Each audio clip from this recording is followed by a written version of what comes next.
నమస్తే అందరికీ. ఈరోజు వీడియోలో బీరకాయ తొక్కు పచ్చడి ఎలా చేయాలో చూద్దాం.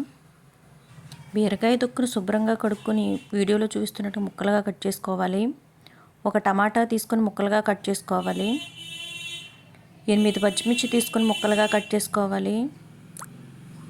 అలాగే కొద్దిగా చింతపండు తీసుకోవాలి. ఒక బాణ తీసుకోవాలి. 3 స్పూన్లు నువ్వులు వేసుకుని వేయించుకోవాలి. సిమ్లో పెట్టే వేయించాలి, మాడిపోతాయి. మంచి అరోమా వచ్చే వరకు వేయించుకోవాలి. ఒక ప్లేట్లో ట్రాన్స్ఫర్ చేసేసుకోవాలి. తర్వాత అదే బాణీలో కొంచెం ఆయిల్ తీసుకోవాలి. ఒక పావు స్పూన్ జీలకర్ర వేసుకోవాలి.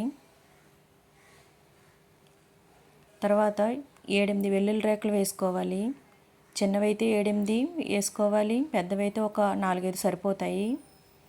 అవి కొంచెం వేగిన తర్వాత పచ్చిమిర్చి వేసేసుకోవాలి.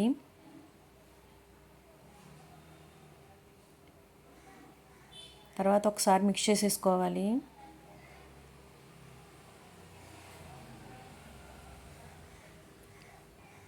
ఒక పావు స్పూన్ ధనియాలు వేసుకోవాలి. మిక్స్ చేసేసుకోవాలి.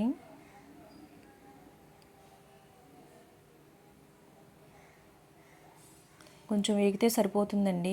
తర్వాత ఒక గిన్నెలోకి ట్రాన్స్ఫర్ చేసేసుకోవాలి. అదే గిన్నెలో కొంచెం ఆయిల్ వేసుకుని మనం కడుక్కుని పెట్టుకున్నాం కదా బీర తొక్కుని, అది వేసుకోవాలి.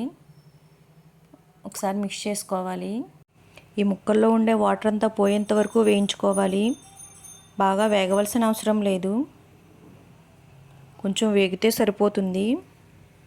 తర్వాత టమాటా ముక్కలు వేసేసుకోవాలి.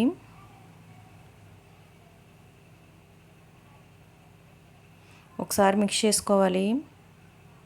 మూత పెట్టి మగ్గించుకోవాలి. త్వరగా మగ్గిపోతుంది టమాటాను ముక్కలు. సిమ్లోనే ఉడికించుకోవాలి, హై ఫ్లేమ్లో వద్దు.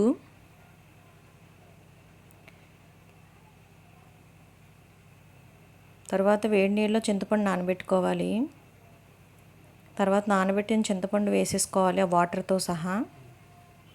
తర్వాత ఒకసారి మిక్స్ చేసుకుని మూత పెట్టేయాలి.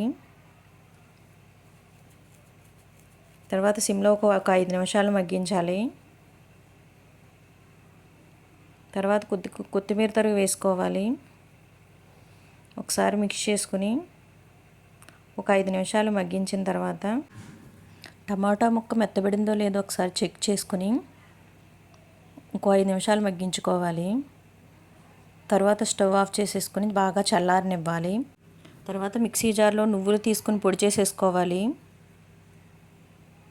తర్వాత అదే పొడిలో మనం పచ్చిమిర్చి వెల్లుల్లిపాయలు వేపుకున్నాం కదా, ఒక గిన్నెలోకి తీసుకున్నాం కదా, అది వేసేసుకోవాలి.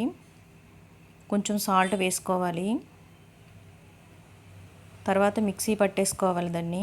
ఇప్పుడు అదే మిక్సీ జార్లో చల్లార్చిన బీరతొక్కు ముక్కలను వేసేసుకుని వీడియోలో చూపిస్తున్నట్లుగా కచ్చాబచ్చాగా ఆడుకోవాలి. ఈ పచ్చడిలోకి పోపు వేసుకోవాలి. పోపు వేయడం వల్ల చాలా టేస్ట్ వస్తుంది పచ్చడికి. ఈ పోపుని పచ్చడిలోకి ట్రాన్స్ఫర్ చేసేసుకోవాలి.